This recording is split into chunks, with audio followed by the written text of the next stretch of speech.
Bismillahirrahmanirrahim. Secara bahasa, riyadhah artinya olahraga atau berlatih. Dalam konteks pembahasan kita, riyadhah adalah kita melatih diri kita untuk membiasakan dekat kepada Allah dengan melakukan amalan yang diwajibkan Allah kita lakukan dengan sebaik mungkin, dan juga amalan yang disunahkan Allah kita kerjakan dengan tujuan agar Allah sayang kepada kita, agar Allah cinta kepada kita, agar semua dosa-dosa kita diampuni dan dibersihkan jiwa kita dari dosa.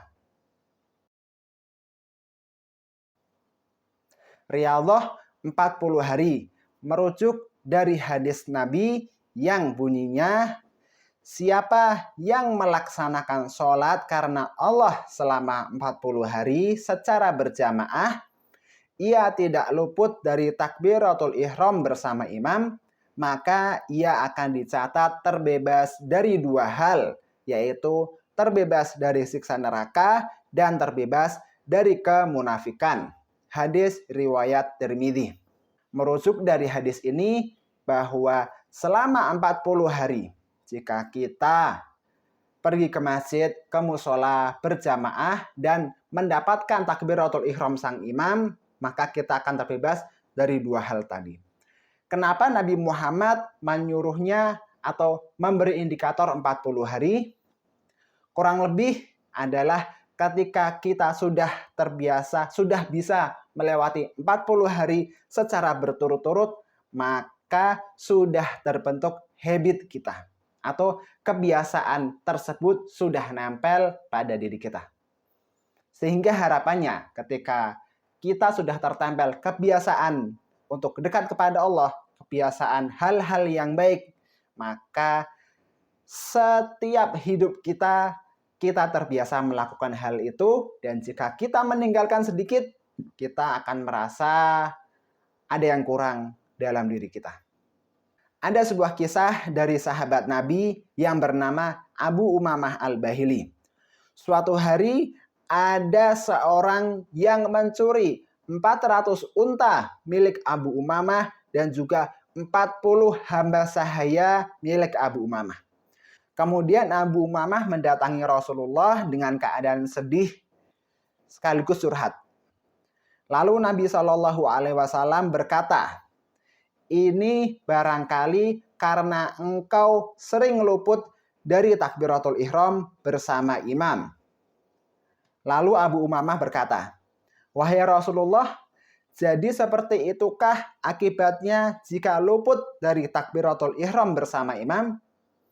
Nabi Shallallahu Alaihi Wasallam bersabda, bahkan itu lebih parah dari hilangnya unta sepenuh bumi.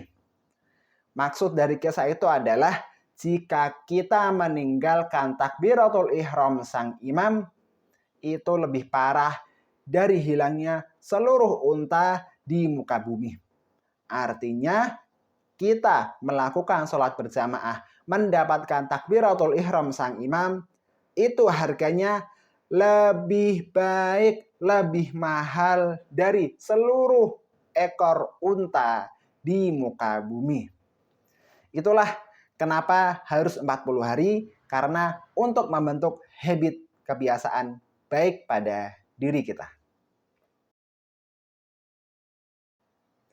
Jawabannya adalah tidak harus sholawat Jibril. Saya beritahu kepada Anda bahwa semua sholawat, bagaimanapun bunyinya, apapun nama sholawatnya, selama esensinya atau intinya adalah bersolawat, memberikan salam kepada Rasul, semuanya adalah dahsyat efeknya. Mau sholawat syajarah nukut atau pohon uang, mau sholawat Jibril, mau sholawat munjiat, dan sholawat lainnya. Semuanya efeknya sangat dahsyat. Lalu kenapa sholawat Jibril?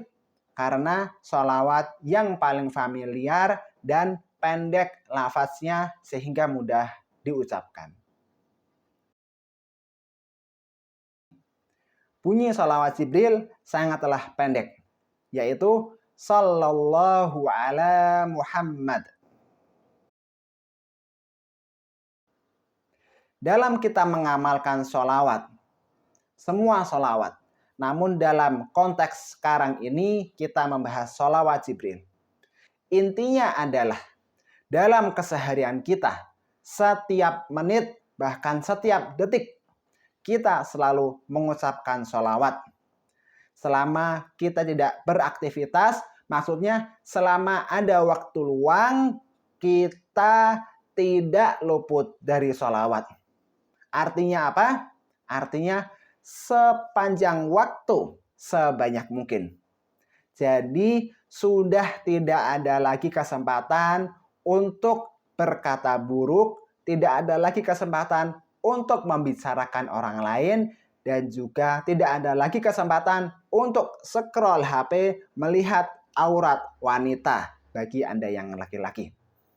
Karena dalam kita mengamalkan sholawat yang bertujuan untuk melunasi amanah ataupun untuk memudahkan dagang kita, untuk membuat diri kita kaya dan raya, penuh berkah, kuncinya adalah setiap detik kita bersolawat. Tidak ada lagi waktu untuk melamun, untuk membicarakan orang, dan untuk menikmati aurat wanita. Na'udzubillahi min dzalik. Waktu yang tepat untuk membaca sholawat Jibril adalah sepanjang hari, sepanjang waktu. Artinya setiap hari kita istiqomah mengucapkan sholawat. Namun ada waktu yang sangat spesial untuk kita melakukan ibadah sunnah, termasuk untuk kita bersolawat di waktu tersebut, yaitu waktu sepertiga malam terakhir, kurang lebih 3 jam sebelum mendatangnya waktu subuh. Karena di waktu itu Nabi Shallallahu Alaihi Wasallam pernah mengabarkan kepada kita bahwa Tuhan kita Tabaraka wa Ta'ala turun ke langit bumi pada waktu sepertiga malam terakhir. Siapa yang meminta kepada Allah di waktu itu, siapa yang memohon ampunan kepada Allah di waktu itu, maka akan diberikan, akan diampuni semua dosa-dosanya. Maka di waktu itu sangat dianjurkan kepada kita untuk sholat, beristighfar, bersolawat, dan meminta hajat-hajat kita, berdoa kepada Allah.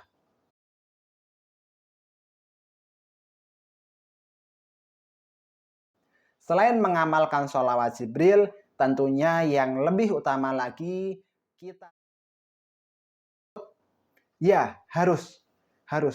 Karena di hadis tadi, kalau terputus di tengah jalan, maka semua masalah yang kita temukan akan diberikan jalan keluarnya oleh Allah, dan Allah pasti memberikan keajaiban rezeki kepada kita.